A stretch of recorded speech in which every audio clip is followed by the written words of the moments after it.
Ever since I got my Garmin GPS watch about a year and a half ago, I've been a lot more focused and aware of the steps I take. Recently, it's been 6 years since we went to Disneyland, so I decided to take my 5 youngest kids there. So I thought I would track my steps and see how much one actually walks on a vacation like that at an amusement park where you're walking around all day. So in this video, we're going to show you how much someone walks in a day while they're at Disneyland. The average American only walks between 3,000 to 4,000 steps a day. That's actually considered a sedentary classification. Over the last year, I've averaged just under 8,000 a day. Anyway, day one was pretty fun. We had lots of excitement. I ended up with over 21,000 steps, about 11 and a half miles walking. We had a lot of fun on some exciting rides. We experienced the thrill of victory and later the agony of defeat. My feet were killing me. We kind of overdid it on day one, spent almost 12 hours walking around the park. Day two, we went to California Adventure. Only spent about 9 hours. We scaled back a little bit, but still managed to get in over 18,000 steps, just around 10 miles. And I was reminded that 2 days is plenty at Disneyland if you go in a non-busy time. We pretty much got our fill by the second day, but we wanted to head back to Utah a little bit early, so we only spent 3 hours in the park on our third day.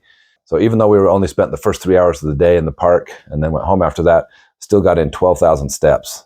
So a couple takeaways really quick. First of all, if you're planning on going on a vacation, and it's going to entail some walking or hiking, it's a great idea to prepare by work on your conditioning, build up your endurance, so it's not just such a traumatic thing after the first day when your feet are killing and your joints are all aching and sore.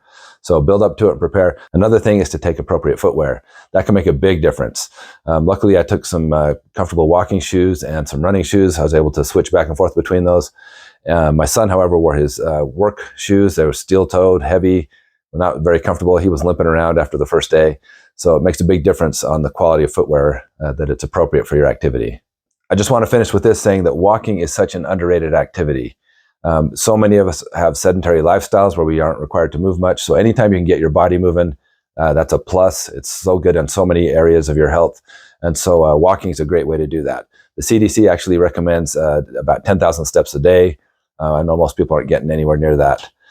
So anyway, with walking, I know it doesn't sound fun and exciting. It's not sexy and cool like some other sports or activities or exercises, but walking is so beneficial to your body and to your health. So I'm a big fan of it. I think everyone should do more walking.